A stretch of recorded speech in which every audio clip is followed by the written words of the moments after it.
Hello everyone. तो पिछले कुछ दिनों से मैं वीडियो नहीं डाल पा रही थी क्योंकि मुझे बहुत काम था जिसकी वजह से समय नहीं मिल पा रहा था। तो अब वीडियो रेगुलर डालूँगी। तो आज हम लोग क्लास शुरू करते हैं। तो आज हम लोग का है डे 2 क्लास 7 का, जिसमें हम लोग पिछले क्लास में प्रश्नावली 1.1 का 1 से 4 तक क्वेश्चन बना चुके हैं, बनाना सीख लिए हैं। और आज हम लोग क्वेश्चन नंबर 5 से बनाना सीखेंगे। तो क्वेश्चन नंबर 5 को मैंने पहले ही लिख लिया है, चूँकि वीडियो ज़्यादा लंबा हो जाता है तो इसका क्वेश्चन थोड़ा लंबा था, इसलिए मैंने पहले बना लिया है। तो आइए इसको समझते हैं। तो देखिए यहाँ पे मैंने क्वेश्चन नंबर 5 का पहले क्वेश्चन पढ़ते हैं। किसी मायावी वर्ग में प्रत्येक पंक्ति, स्तंभ एवं विकर्ण की संख्याओं का योग समान होता है। बताइए निम्नांकित में कौन सा वर्ग एक मायावी वर्ग है। यहाँ पे बोल रहा है कि यहाँ पे 2 वर्ग दिया हुआ है, ठीक है। उसमें संख्याएं दी हुई है ए और बी में। तो बोल रहा है यहाँ पे कि हम लोग का कौन सा मायावी वर्ग है, यानी कि जिसमें जो सारी संख्याएं जोड़ने के बाद उसका योग जो है समान आता है, तो वो हम लोग का क्या हो जाता है, मायावी वर्ग। तो हम लोग इसको देखते हैं यहाँ पर। तो ए नंबर का वर्ग में यहाँ पे पहले निकालने बोला है पंक्ति, स्तंभ एवं विकर्ण। तो हम लोग पहले स्तंभ निकाल लिए हैं। यहाँ पर देख सकते हैं स्तंभ, यानी कि इस तरह से अंकों को जोड़ना है। इस तरह से देखिए लिख लिया हमने इधर करके ये अंक। तो यहाँ पे हम लोग का कितना आ गया, 3 अंक जोड़े तो हम लोग का 0 आ गया, ठीक है। अब पंक्ति हम लोग निकालें तो उसमें भी हम लोग का पंक्ति ये हम लोग का इस तरह से हो गया। ये पंक्ति संख्या को लिख लिए हम लोगों ने, देख सकते हैं यहाँ पर। तो ये हम लोग का सबका आ गया 0, ठीक है। विकर्ण यानी कि इस तरह से तिरछा, ठीक है। इस तरह की संख्या को हम लोगों ने यहाँ पे निकाला, देख सकते हैं। तो हम लोग का कितना आया 0, लेकिन इसका अंक क्या आया है हम लोग का -6, यानी कि हम लोग का सबका संख्या जो है इसका योग वो समान नहीं आया। तो ये हम लोग का क्या होगा, मायावी वर्ग नहीं हुआ। अब हम लोग दूसरा देखते हैं ये है या नहीं ये बॉक्स। तो यहाँ पे देख सकते हैं यहाँ पे बॉक्स बना हुआ। तो हमने स्तंभ निकाला, इस तरह से ये स्तंभ निकाल लिए हैं, देख सकते हैं तीनों का। तो हम लोग का कितना आया -9 तीनों का। अब पंक्ति निकाले हैं तो पंक्ति में हम लोग का क्या आया, ये इधर वाला पंक्ति ऐसे करके संख्या को जोड़े हैं तो हम लोग का कितना आया, इसमें भी -9 आया। और विकर्ण निकाले हैं इस तरह से अंकों को जोड़ के, तो हम लोग का देख सकते हैं यहाँ पर उसमें भी हम लोग का क्या आया, -9 आया। यानी कि हम लोग का सभी तरह से जोड़ने से हम लोग का कितना आ गया है संख्या, योग हम लोग का समान आया सब में, ठीक है। तो ये हम लोग का क्या होगा, अंततः यह मायावी वर्ग बी है, ठीक है। तो ये हम लोग का मायावी वर्ग है। अब हम लोग अगला क्वेश्चन बनाते हैं। तो यहाँ पे हम लोग क्वेश्चन नंबर 6 पढ़ते हैं। निम्नलिखित संख्या रेखा पर पूर्णांकों के साथ कुछ बिंदु अंकित किए गए हैं, ठीक है। तो यहाँ पे देख सकते हैं संख्या रेखा पर कुछ संख्याएं दर्शाई गई है। अब हम लोग क्वेश्चन पढ़ते हैं उसका, ए नंबर का। उपयुक्त संख्या रेखा पर पूर्णांकों के अलावे कुछ बिंदुओं का अंकित किया गया है, यानी कि पूर्णांक संख्याएं जो है उसके साथ साथ हम लोग के यहाँ बिंदु देख सकते हैं ब्लैक दर्शाया गया है। प्रत्येक बिंदु के लिए उचित संख्या पूर्णांक लिखिए, यानी कि इस पर कौन सी संख्या होगी वो हम लोग को लिखना है, ठीक है।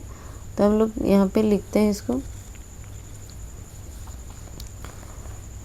क्वेश्चन नंबर हम लोग का क्या है, 6 है। 6 का हम लोग का ए नंबर में हम लोग को क्वेश्चन में बनाना है। तो हम लोग को देख सकते हैं यहाँ पर संख्या रेखा पर पहले हम लोग माइनस तरफ से देखते हैं। तो यहाँ पे हम लोग का 0 है, उसके बाद क्या आएगा, 1 आएगा, फिर आएगा 2 आएगा, फिर आएगा 3, फिर 4। तो हम लोग का यहाँ पे कितना आ जाएगा, हम लोग का 2 आ जाएगा, ठीक है। तो इसी तरह से लिखना है। तो हम लोग इधर से लिखते हुए जाते हैं ताकि एक लाइन से हो जाए। तो यहाँ पे 12 से पहले क्या आता है हम लोग का 13, ठीक है। तो ये हम लोग आ गया -13। फिर हम लोग का 12 दिया हुआ है, 12 के पहले क्या आता है -11, तो ये हम लोग का आ गया -11। उसके बाद क्या है -10, फिर 10 के पहले क्या आता है 9, फिर -8, फिर यहाँ पे -7, यानी कि बिंदु के नीचे क्या आ जाएगा हम लोग का -7। ठीक है, तो ये हम लोग का -7 हो गया।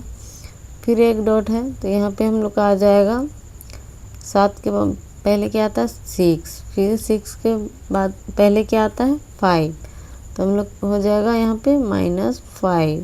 ठीक है, फिर उसके बाद -4 है, तो -4 के पहले क्या आता है हम लोग का -3, फिर क्या आता है -2, क्योंकि यहाँ पे एक और हो जाएगा, तो यहाँ पे हम लोग का -3 फिर -2 हो जाएगा, तो ये हम लोग का हो जाएगा -2। अब हम लोग यहाँ पे देखते हैं उसके बाद क्या आएगा, 0 के बाद बिंदु, यहाँ पे बिंदु के नीचे, तो हम लोग का आ जाएगा 1, फिर आ जाएगा यहाँ पे 1 के बाद 2 3 आ जाएगा, फिर यहाँ पे लोग 4 है, तो हम लोग का 4 के बाद क्या आ जाएगा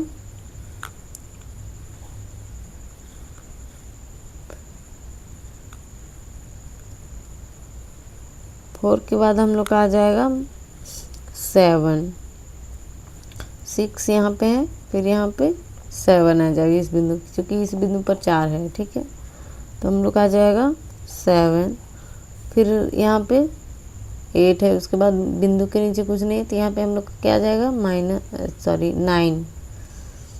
ठीक है, उसके बाद हम लोग का 10 है, 10 के बाद फिर बिंदु है, तो बिंदु के नीचे क्या आ जाएगा 11। ठीक है, तो ये हम लोग का ये पहला क्वेश्चन का प्रत्येक बिंदु के उचित संख्या यानी कि पूर्णांक हम लोग का लिख लिए हैं, यहाँ पर आ गया। अब हम लोग दूसरा क्वेश्चन पढ़ते हैं। उपयुक्त संख्या रेखा पर पूर्णांकों के अलावे कुछ बिंदुओं को अंकित किया गया है। प्रत्येक बिंदु ये हमने क्वेश्चन पढ़ लिया है। अंकित बिंदुओं का पूर्णांक संख्याओं को आरोही क्रम में लिखिए। जो बिंदु है उसको क्या करना है हम लोग को आरोही क्रम में लिखना है, जो हमने ये निकाला है। ठीक है, तो इसको हम लोग लिखते हैं।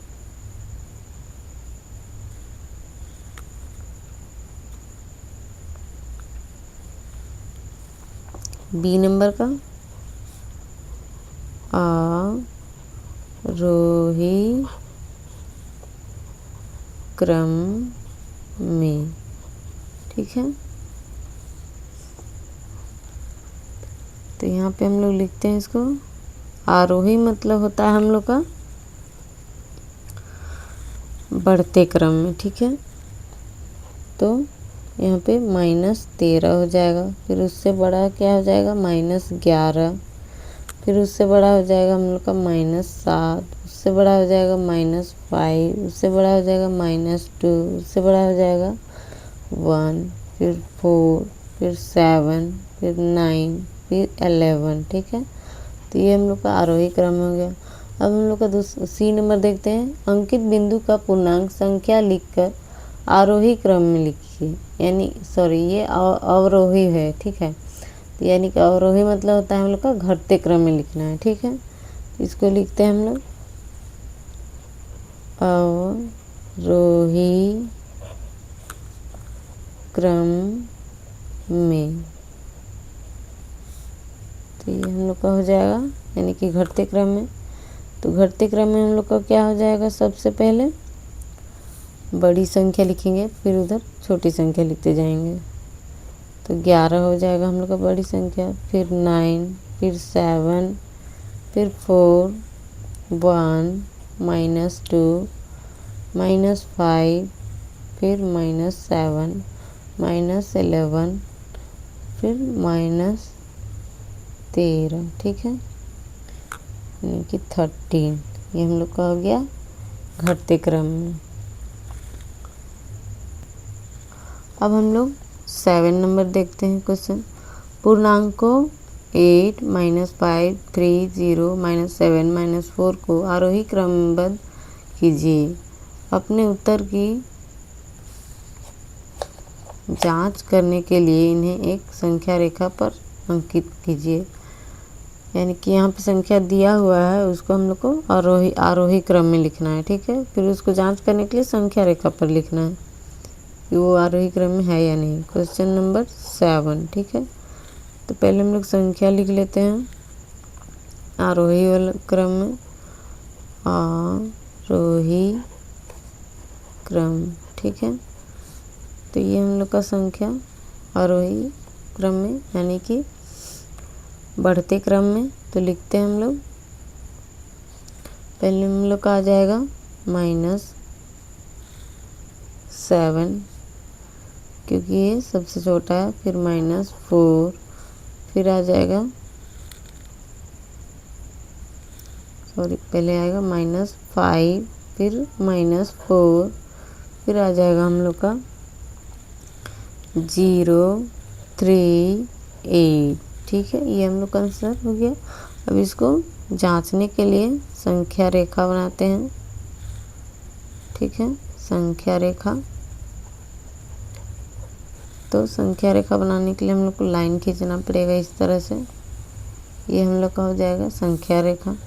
तो जो जो अंक है हम लोग उसी को दर्शाएंगे। तो पहले हम लोग का 0, फिर यहाँ पे 2, 4, 6, 8। ठीक है, अब इधर से 2, फिर लिखते हैं 4, फिर -5 एंड -6, -7, 8। ठीक है, तो देख सकते हैं यहाँ पर हम लोग का इधर है माइनस और इधर है प्लस में। तो ये हम लोग का जांच कर लिए। आरोही क्रम वाला भी देख सकते हैं इधर से ये हम लोग का बढ़ते हुए जा रहा है। अब हम लोग क्वेश्चन नंबर 8 पढ़ते हैं। किसी प्रश्नोत्तरी में सही उत्तर के लिए धनात्मक अंक दिए जाते हैं और गलत उत्तर के लिए ऋणात्मक अंक दिए जाते हैं। यदि जांच उत्तरोत्तर चक्रों में जैकी द्वारा प्राप्त किए गए अंक क्रमशः इतना है, देख सकते हैं अंक दिया हुआ यहाँ पे थे, तो बताइए अंत में उसके अंकों का योग कितना था। यानी कि जो अंक है उसको धनात्मक वाला को हम लोग को ऐड कर लेना है। तो हम लोग इसको बना, ये हम लोग का है क्वेश्चन नंबर 8। तो क्या बोल रहा है, संख्या दिया हुआ है इसको पहले हम लोग जो है लिखते हैं यहाँ पर। तो कितना है 15, 5, -10, फिर 25 और कितना है 20 है। ठीक है, तो ये हमने संख्या लिख लिया। अब क्या करना है, कुल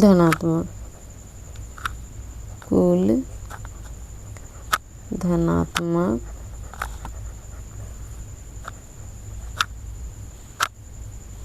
उत्तरोत्तर अंक जो है उसको लिख लेते हैं। तो हम लोग का है 15, फिर है 20, फिर 25। ये हम लोग का क्या है धनात्मक। ठीक है, इसको हम लोग ऐड करेंगे तो हम लोग का कितना आ जाएगा, यहाँ पे देख सकते हैं। तो ऐड करेंगे तो हम लोग का आ जाएगा 60। ठीक है, तो यही हम लोग का उसके अंकों का योग हो जाएगा 60। ठीक है, जो कि इतना था। क्वेश्चन नंबर 9 पढ़ते हैं हम लोग। रविवार को श्रीनगर का तापमान -5 डिग्री सेल्सियस था। सोमवार को तापमान कम होकर 3 डिग्री सेल्सियस कम हो गया। सोमवार को श्रीनगर का तापमान कितना था। मंगलवार को तापमान 2 डिग्री सेल्सियस बढ़ गया। मंगलवार का श्रीनगर का तापमान कितना था। यानी कि ये हम लोग को ज्ञात करना है, तो इसको हम लोग ज्ञात करते हैं। क्वेश्चन नंबर हम लोग का ये है 9। तो लिखते हैं हम लोग इसको, सोमवार का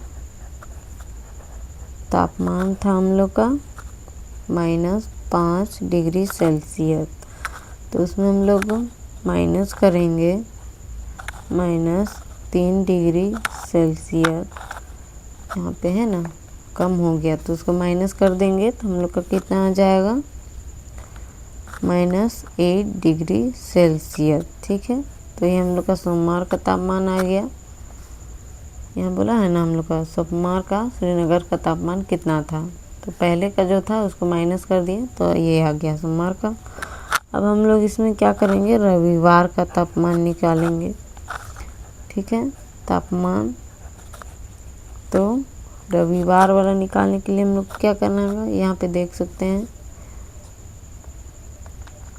क्या बोल रहा है कि रविवार का तापमान इतना था। ठीक है, -5 डिग्री सेल्सियस, ये हम लोग का हो गया। अब हम लोग को बोल रहा है क्या, मंगलवार का श्रीनगर का तापमान कितना था। तो मंगलवार का तापमान, ठीक है, तो इसको निकालने के लिए हम लोग को क्या करना होगा, जो सोमवार का तापमान निकालना है उसमें से हम लोग को -8 डिग्री सेल्सियस में प्लस कर देना होगा, क्योंकि यहाँ पे बढ़ गया था। ठीक है, देख सकते हैं यहाँ पर बढ़ गया 2 डिग्री सेल्सियस। तो 2 डिग्री सेल्सियस को ऐड कर देंगे तो हम लोग का कितना आ जाएगा, यहाँ पे आंसर हम लोग का -6 डिग्री सेल्सियस। ये हम लोग का आंसर हो गया। 9 का क्वेश्चन बन गया। अब हम लोग 10 का देखते हैं। मनोज अपने बैंक खाते में 5,000 जमा करता है और अगले दिन इसमें से 2674 निकाल लेता है। यदि खाते में से निकाली गई राशि को ऋणात्मक संख्या से निरूपित किया जाता है तो खाते में जमा की गई राशि को आप कैसे निरूपित करेंगे। निकासी के बाद मनोज के खाते की शेष राशि ज्ञात कीजिए, यानी कि कितना था उसमें से इतना निकाला, उसके बाद कितना बचा वो हम लोग को निकालना है। ठीक है, इसका क्वेश्चन बनाते हैं हम लोग। क्वेश्चन नंबर 10 का, तो मनोज के खाते में कितना था, टोटल जमा राशि हम लोग का हो गया 5,000। ठीक है, अब उसमें से निकाला कितना, निकासी किया कितना, 2674। ठीक है, तो कुल राशि हम लोग का कितना था, 5,000। तो हम लोग कुल शेष यानी कि बचा हुआ राशि निकालना है। ठीक है, कितना बचा हुआ, तो हम लोग को 5,000 में माइनस कर देंगे 2674 रुपये, तो हम लोग का आ जाएगा 2326। ये हम लोग का धनात्मक राशि इतना बचा हुआ है। ठीक है, ये हम लोग का 10 का आंसर हो गया। क्वेश्चन नंबर 10 का 11 पढ़ते हैं। सीमा बिंदु ए से पूर्व की ओर बिंदु बी तक 20 किलोमीटर की दूरी तय करती है। उसी सड़क के अनुदिश बिंदु बी से वह 35 किलोमीटर की दूरी पश्चिम की ओर तय करती है। यदि पूर्व की ओर तय की गई दूरी को धनात्मक पूर्णांक से निरूपित किया जाता है तो पश्चिम की ओर तय की गई दूरी को आप कैसे निरूपित करेंगे।